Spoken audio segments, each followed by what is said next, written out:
Thank you very much, and thank you for hanging in there for today. And it's hard to believe what transpired here today. Tremendous passion in these four walls. And the people who came here not only to talk, but to create a movement. And that's really what the challenge is before us. Creating a movement means that each of us takes personal responsibility for what we believe needs to happen. It's always easy to point to somebody else and say they should do it, or somebody's doing this to me. But if we're really going to create effective change, it means that all of us have to internalize what this means to us. Is this something that's important for us to devote so many hours of our work week to, in addition to everything else that we have to do? And are we willing to work with other people? And that's always a challenge. It's difficult. It's hard to work together. We're all coming from different places, different cultures, different languages, different ideas. But at our core, we are all human beings. And formerly incarcerated people are no different. And that is a stigma that we need to remove from society. It's not one that we need to remove from formerly incarcerated people. It's one that we need to remove from society. And maybe that's the unspoken word here when we talk about the perception that exists in the public arena and how that's been created and perpetrated, for years and years and years, to the extent that we're raised believing that we can't change, that a person who does wrong is always going to be wrong. And from the perspective of what we heard today, particularly from the parolees and probationers who came here, it took a tremendous amount of courage. Can you imagine being on public television talking about your life experience? Very difficult to do. And yet they not only came here with their stories, but they came here really, hopefully, to instill hope in those individuals who were not here today, may see this on television, may see hope in the stories that were told here today. I also want to thank the members of the Department of Corrections. It also took courage for them to come here today, as well as all of the individuals representing programs. I mean, you could be out there helping people, doing what you do each and every day, and that's true of all of you. And I hope that you come out of this program being inspired by what you heard here, and that you will redouble your efforts. I do want to acknowledge and thank my co-chair, Supervisor Ross Mercarimi, and his staff, Shada Delbucchio.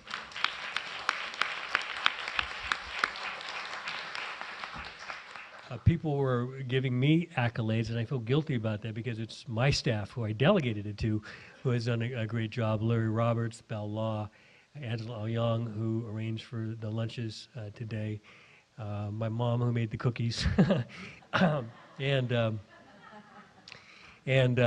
all the folks at the Public Defender's Office who have helped supported this effort. But again, we're just one agency, and I do want to thank all the members of the council for their participation, and all of those who are going to join the council. And again, if you look at the program booklet, you'll see the information as to how to join the council.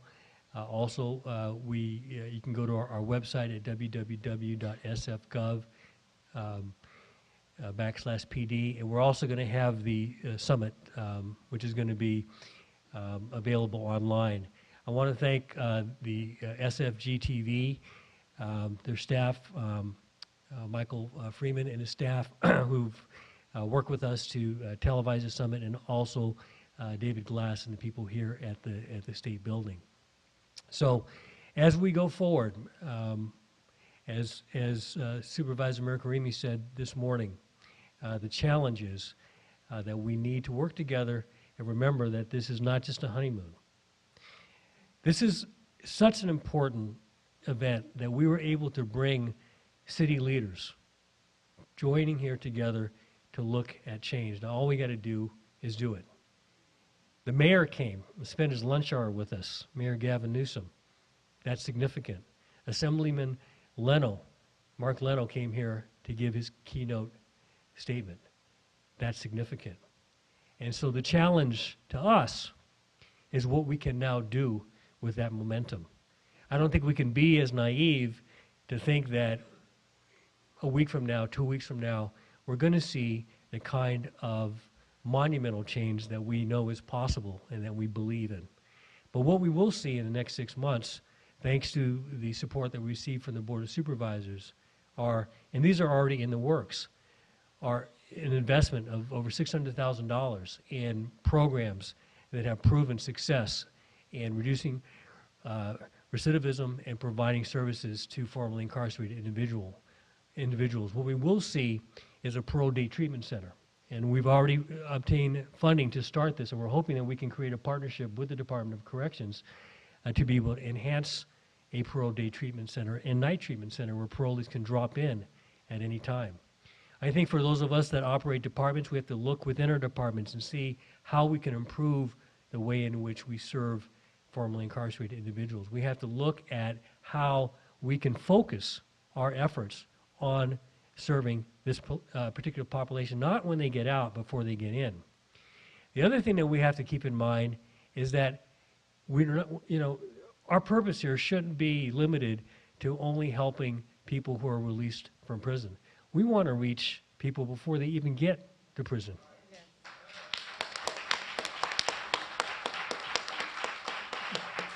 That's why it's so important that we reach out to the young people. We reach out to the youth. And Supervisor Miraccarini reminded me that we also need to incorporate programs here, and I hate to use the word programs, these are initiatives that we all join together to create, to begin reaching young people and using, if I can refer to the resource we have in formerly incarcerated individuals. See, that's the answer. The answer is to take Terry Anders and Rico and Yvonne and people who have the wisdom and have the strength and know what it's like to be incarcerated, know what it's like to hit the streets, to use their strength and wisdom to mentor the next generation of people who may be at risk of entering the criminal justice system or the juvenile justice system. If there's any one lesson that's learned, that's what we need to do. And so I look forward to working with all of you in that effort. We're all equal partners in moving things forward. And in the weeks, the months, the years ahead, because it's got to be a sustained effort. It can't be just 6 months or a year or 2 years or 5 years from now. We will make a change, and we will produce a better result and better outcomes for those who are behind bars now. Thank you.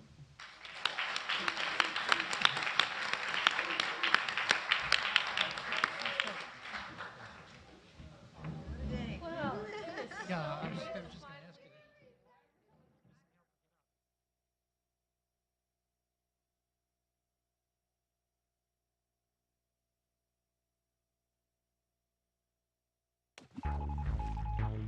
SFG TV, San Francisco Government Television.